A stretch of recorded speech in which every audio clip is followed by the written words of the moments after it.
Guys welcome back to the channel. So guys এই ভিডিওতে আমরা কয়েকটি ক্রিকেট আপডেট নিয়ে কথা বলবো।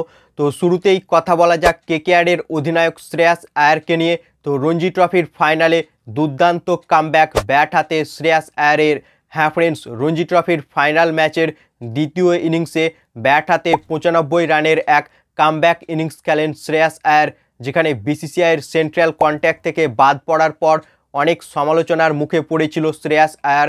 এবং কেকেআরের যে হেড কোচ রয়েছে চন্দ্রকান্ত পণ্ডিত, তিনি জানিয়েছিলেন যে শ্রেয়াস আয়ারের মধ্যে ফাইটিং স্পিরিট রয়েছে এবং সে কামব্যাক করবে, আর সেটাই করে দেখালো শ্রেয়াস আয়ার, যেখানে ফাইনালে এদিন রঞ্জি ট্রফির দ্বিতীয় ইনিংসে 95 রানের এক অনবদ্য ইনিংস খেলেছেন নাইট রাইডার্সের এই অধিনায়ক শ্রেয়াস আয়ার। যদিও 5 রানের জন্য সে সেঞ্চুরি মিস করেছে, তবে এটা শ্রেয়াস আয়ারের জন্য কামব্যাক ইনিংস ছিল এবং আইপিএলের ঠিক শুরুর আগেই ব্যাট হাতে ছন্দে ফেরা নাইট রাইডার্সের অধিনায়ক শ্রেয়াস আয়ারের, যা নাইট রাইডার্স ফ্যানেদের জন্য দারুণ সুখবর।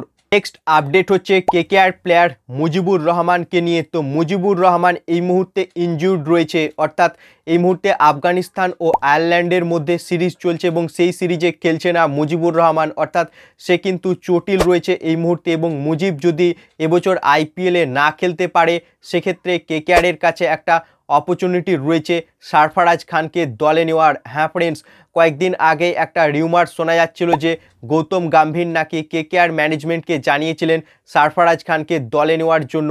আর যদি মুজিবুর রহমান চোটের কারণে আইপিএল 2024 থেকে পুরোপুরি রুলড আউট হয়ে যায়, সেক্ষেত্রে কেকেআরের কাছে সুযোগ রয়েছে যে সারফারাজ খানকে দলে নেওয়ার। অলরেডি আইপিএল শুরুর আগেই কেকেআরের স্কোয়াডে দুজন বিদেশি প্লেয়ার পরিবর্তন হয়ে গিয়েছে, যেখানে গাস আটকিনসনের রিপ্লেসমেন্ট প্লেয়ার হিসেবে কেকেআর দুষ্মান্তা চামিরাকে নিয়েছে এবং জেসন রয়ের পরিবর্তে ফিল সল্টকে দলে নিয়েছে কলকাতা নাইট রাইডার্স টিম। অর্থাৎ অলরেডি দুটো রিপ্লেসমেন্ট প্লেয়ার নেওয়া হয়ে গিয়েছে কলকাতার নাইট রাইডার্স টিমের। তাই মুজিবও যদি আইপিএল 2024 থেকে রুলড আউট হয়ে যায়, সেক্ষেত্রে মুজিবের রিপ্লেসমেন্ট প্লেয়ার হিসেবে ভারতীয় সারফারাজ খানকে নিতে পারে কলকাতার নাইট রাইডার্স টিম।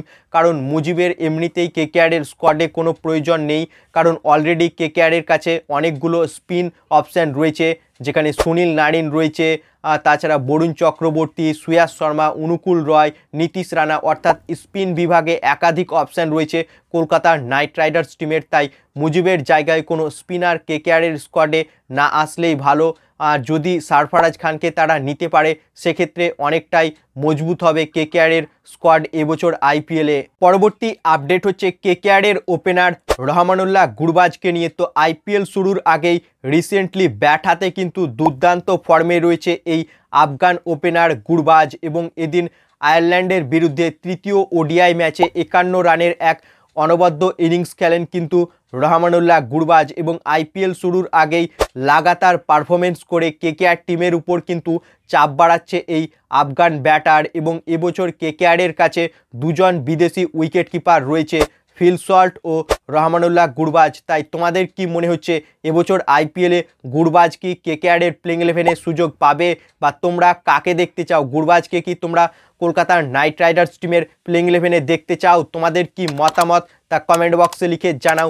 তো এই ছিল আজকের ভিডিওটি ভালো লাগলে ভিডিওটিকে করো লাইক, এবং এরকমই আরও ক্রিকেট জগতের আপডেট পাওয়ার জন্য চ্যানেলকে করো সাবস্ক্রাইব। ধন্যবাদ।